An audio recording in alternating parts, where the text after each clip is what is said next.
거룩하신 주님, 하나님을 잃어버린 세대 되지 않도록 하나님 말씀에 순종하는 세대가 되게 하옵소서.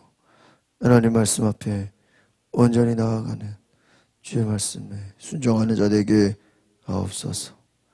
예수 그리스도의 이름으로 기도하옵나이다. 아멘.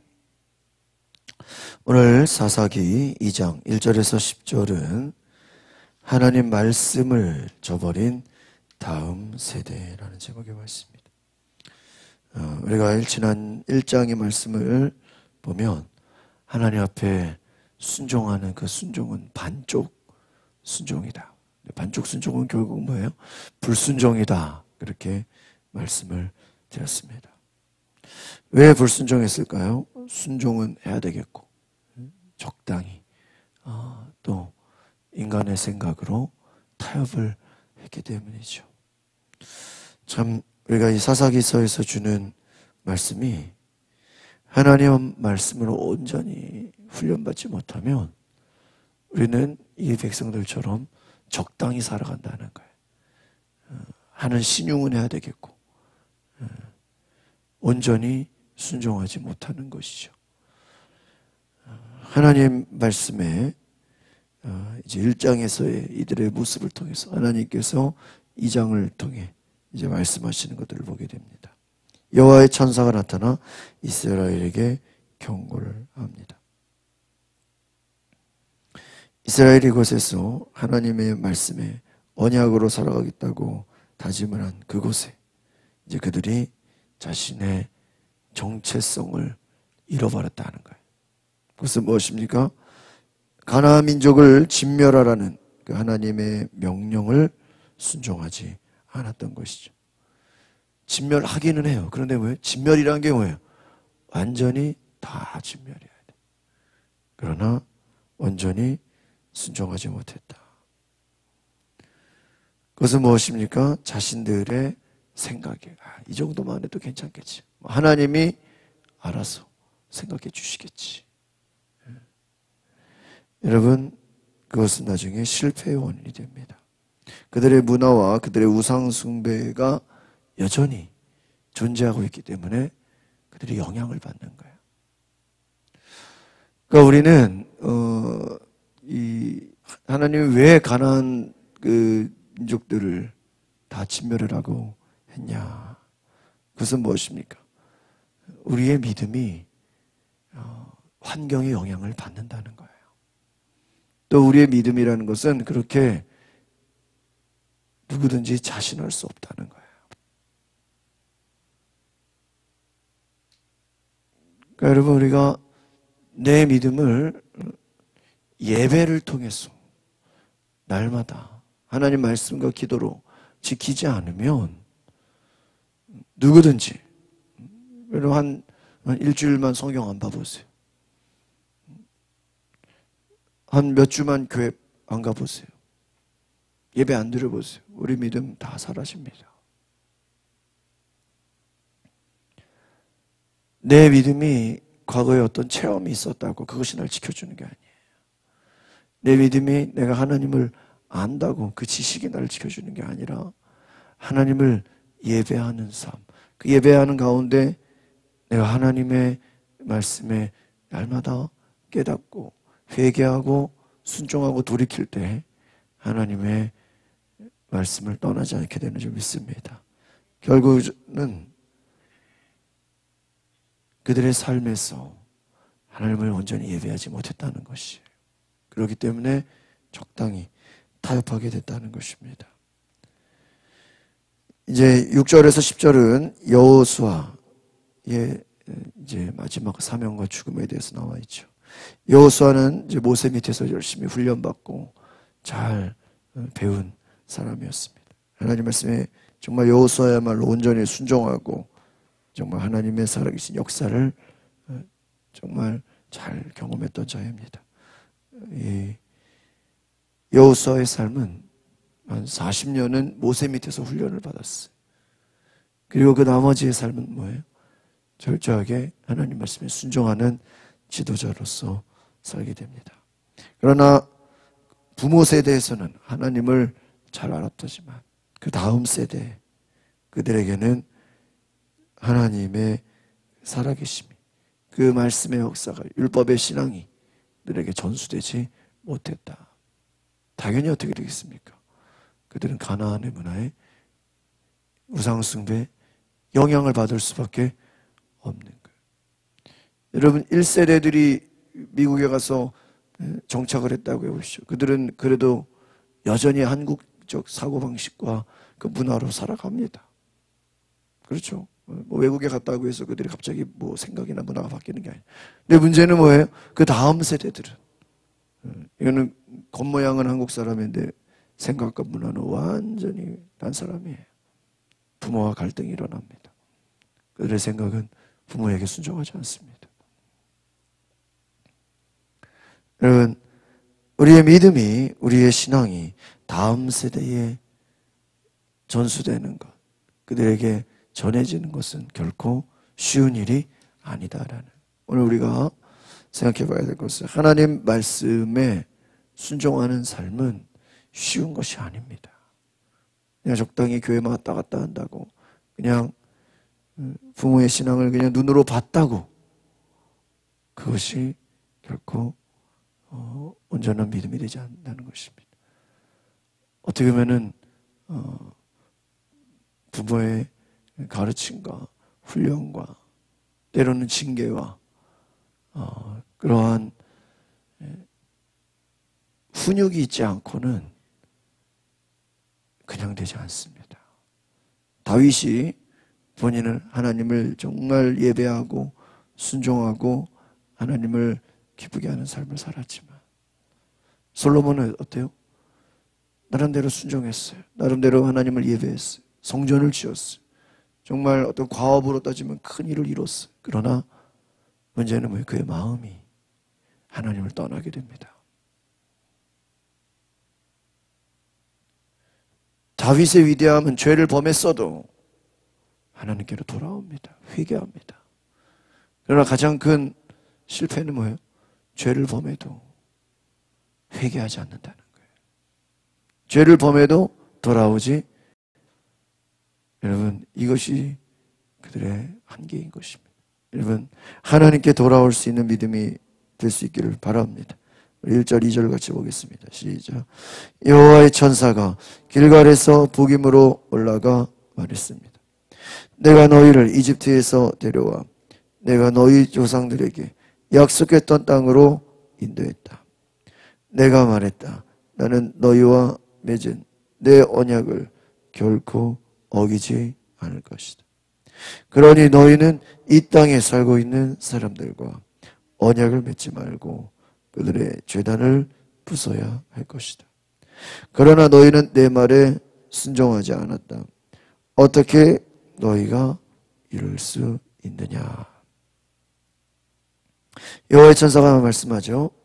내가 너희를 약속을 인도했다. 내가 너희에게 맺은 약속은 다 이뤘다. 하나님은 어떤 분이에요? 우리에게 먼저 약속을 주십니다. 그 약속을 어때요? 이루시는 분이에요. 근데 문제는 무엇입니까? 하나님의 백성들이 하나님의 약속을 지키지 않았다는 것.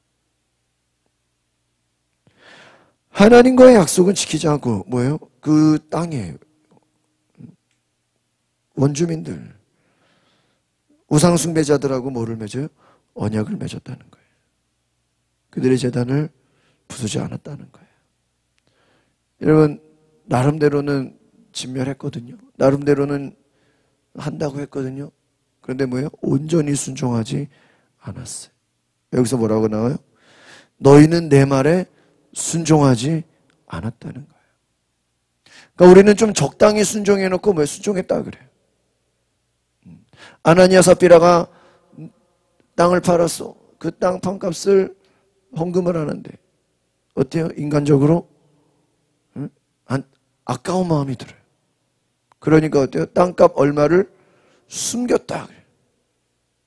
나중에 베드로가 뭐라 그럽니까? 어찌하여 너희 속에 사탄이 가득하여 성령을 속이느냐? 내가 하나님의 영을 우습게 보느냐? 지금 하나님이 너희들 앞에 속는 줄 아느냐? 너희 혼이 떠나갈 것이다. 그 자리에서 어떻게 돼요? 우린 그걸 보면서 아니 땅 바치지 못한 사람도 많은데 그거 뭐 좀 숨겼다고 그거라도 좀 바치면 안 됩니까? 그렇죠? 근데 베드로가 뭐예요? 어찌하여 너희 사탄이 가득하여. 땅과 얼마 숨긴 게 뭐예요? 사탄이 가득하다는 거예요. 여러분 어떤 목사님 설교에서 그런 얘기가 있어요. 우리가 정말 제대로 11조를 드리면요 인간적으로 아까운 생각이 든다는 거예요. 그러나 그것이 든다고 해서 거기에 유혹받지 말라는 거예요. 그 말은 뭐죠? 우리가 하나님 앞에 온전한 11조를 드리게 되면 이거 너무 많은 거 아니야? 이거 괜찮아? 집에 이거 뭐 없다고. 그러나 거기에 유혹받지 말라는 거예요. 생각이 들 수 있다는 거예요. 거기에 영향받지 말고 온전히 순종하라는 거예요. 사울왕이 전쟁에서 승리할 때 모든 것들을 다 어떻게 해요? 진멸하라 그랬어요. 그러나 그가 살찐 송아지를 진멸하기는 뭐예요? 아까운 거예요. 그게 뭐예요? 인간적인 생각이에요. 여러분 하나님 볼 때 뭐라 그래요? 내 말에 순종하지 않았다. 예수님이 첫 기적을 행하실 때 마리아가 뭐라 그래요? 너희는 예수님이 시키는 대로 무조건 순종해라. 그래서 1:1 제자양육 책에 마지막 그 과가 뭐냐면 순종이에요. 돌아가신 그 오늘리교 하영주 목사님이 그런 얘기를 했어요. 제자 훈련에서 그 앞부분에 보면 하나님이 누구신가, 예수님이 누구신가, 성령 충만이 뭔가, 기도가 뭔가, 성경이 뭔가 쫙 뭐 시험을 이기는 삶이 뭔가 여러 가지 많이 나와 있는데 마지막이 순종이에요. 근데 그 영주 목사님이 그런 얘기를 해요. 제일 어려운 게 이 마지막 순종이라는 거예요. 그러니까 여러분 악한 마귀가 우리에게 역사하는 그 마지막 시험이 뭘까요? 순종하지 못하게 하는 거예요. 어떻게 보면 그 제자들의 삶은 외형적으로 그들이 뭐 크게 대단해 보이지 않았다 할지라도 그들의 제자의 위대함이 뭔지 아십니까? 모든 것을 버리고 주를 따랐다는 거예요. 그물을 내려놓고 그 말은 뭐예요? 순종했다는 거예요. 행동으로 옮겼다는 거예요. 행함이 있었다는 거예요. 진정한 믿음은 뭐예요? 행함이 있는 믿음이에요. 말로만이 아니에요. 오늘 우리가 예수님을 따라가는 그 믿음은 행함으로 순종하는 믿음인 줄 믿습니다. 오늘 여기서 보니까 뭐라 그래요? 내가 너희와 너희는 내 말에 순종하지 않느냐? 그러니까 이들의 반응 3절, 4절, 5절, 3절 보겠습니다. 시작. 그러므로 이제 내가 너희에게 말한다. 내가 너희 앞에서 그들을 쫓아내지 않을 것이요. 그들이 너희 옆구리에 가시가 될 것이요. 그들의 신은 너희에게 덫이 될 것이다. 여호와의 천사가 온 이스라엘 자손들이 이 말을 하자 백성들이 큰 소리로 울었습니다. 그들은 그곳의 이름을 복임이라고 하고 그곳에서 여호와께 제사를 드렸어요. 여기서 잘 보세요. 좀 이해가 안 돼요. 내가 너희들 앞에서 그들을 쫓아내지 않을 것이다. 그들이 너희 옆구리에 가시가 되고 덫이 될 것이다. 그 말을 하니까 4절에 뭐예요? 백성들이 큰 소리로 울었다. 저는 그렇게 생각해요. 운다고 해결이 됩니까? 하나님이 그래도 천사를 통해서 이 말을 한 것은요, 제가 볼 때는요, 이제라도 순종할 수 있으면 순종하라는 얘기로 저는 들려요. 그러니까 무슨 말이냐면 지금이라도 그들을 쫓아낼 수 있다면 뭐해라? 쫓아내라는 거예요. 그들과 맺은 언약을 파기하고, 왜? 그들은 너희의 뭐가 될 것이기 때문에 가시가 되고, 덫이 뭐예요? 올무예요. 수렁이에요. 나를 도와준다는 사람이 덫이 되는 거예요. 여러분 외국에 나가보면 제일 그 교민들이 하는 얘기가 뭔지 아세요? 제일 조심해야 될 사람이 한국 사람입니다. 그래요. 교민들이 사는 사회에 제일 조심해야 되는 게 누구라는 거예요? 한국 사람이네. 외국 사람이 너희들을 사기치는 게 아니고 외국 사람들이 너희를 공격하는 게 아니라 누가? 한국 사람이 너희를 도와준다 그래놓고 너희를 괴롭히고 사기치는 게 한국 사람. 자기를 제일 잘해주고 도와준다는 사람을 제일 조심하라는 거예요. 왜 그래요? 덫이 되는 거예요. 가시가 되는 거예요. 여러분, 이들이 왜 진멸하지 않았습니까? 자기들을 도와줄 거라고 생각해요. 이것이 인간적인 생각이에요. 예수님이 기도할 때 베드로에게 뭐라 그랬어요? 베드로가 예수님이 내가 십자가를 지고 죽을 것이다. 베드로가 예수님 절대 그런 일이 일어나서는 안 됩니다. 예수님 뭐라 그래요? 사탄아 내 뒤로 물러가라. 너는 나를 넘어지게 하는 자라. 사람의 일은 생각하고 하나님의 일은 생각하지 못하는 것. 여러분, 예수님의 기도는 뭐예요? 영분별하는 거예요. 영으로 분별할 수 있어요. 저는 그동안 많은 교회들을 보면서 인간적으로 열심히 하는 사람들을 너무나 많이 봤어요. 어떨 때 보면요, 야, 저 사람은 진짜 목사보다 더 열심히 참 그냥 너무너무 그냥 잘해, 완벽해. 그냥 뭐 하나 시키면 그냥 대단해. 근데 잘 보면요, 결정적인 순간에 순종을 안 해요. 그런 사람을 참 많이 봤어요. 일 잘하고 아멘하고 뭐 하여튼 부족함이 없는데 결정적인 순간에 뭘 안 해요? 순종을 안 해요. 자기 생각이 많아. 내 경험, 내 의지, 내 지식 안 된다는 거예요. 뭐 그렇게 해서는 되지 않는다. 교만함 많이 봤어요. 결정적인 순간에 순종을 하지 못하는. 네, 교만하기 때문에. 이런 바리새인들이 왜 예수님을 따르지 못했습니까? 교만하기 때문에. 교만이 뭐예요? 이만하면 됐다는 거예요. 이 정도면은 충분하다는 거예요. 여러분, 교만함을 회개하시기 바랍니다. 뭐 이 정도면 됐지. 그게 교만함이에요. 하나님은 그들에게 죄를 깨닫게 하실 때는 뭐예요? 지금이라도 순종하라는 거예요. 지금이라도 할 수 있으면 돌이키라는 거예요. 그러나 이들은 뭐 하기만 했어요? 울기만 했어요. 여러분, 운다고 해결됩니까? 돌이키지 않았어요. 그냥 제사만 드렸어요. 진정한 회개는 뭐예요? 행함이 있어야 돼요. 회개에 합당한 열매를 맺어요. 그냥 눈물 흘리고 그냥 후회한다고, 그게 회개가 아니에요. 돌이킬 수 있는 은혜가 있으시기를 바랍니다. 6절 7절 보겠습니다. 시작.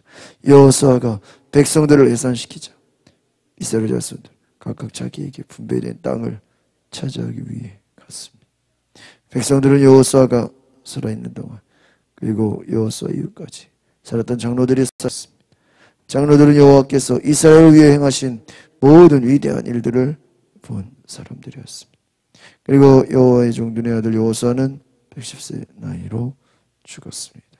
여기서 중요한 건 무엇이죠? 여호수아와 그 함께 동역했던 장로들은 하나님을 잘 섬겼다. 살아있는 동안. 왜요? 하나님을 경험하고 기적을 체험한 사람들이. 여호수아는 하나님의 도우심을, 하나님의 살아계심을 경험했어요. 그러나 문제는 9절 10절입니다. 시작. 이스라엘 자손은 여호수아에게 주어진 땅, 곧 가스산 북쪽에 에브라임 산간질에 있는 딥낫 헤레스에 묻어주었습니다.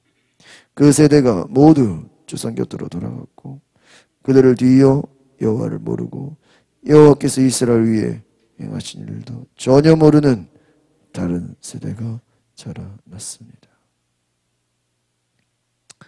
여기서 중요한 건 10절에 보니까 그들 세대가 모두 어디요?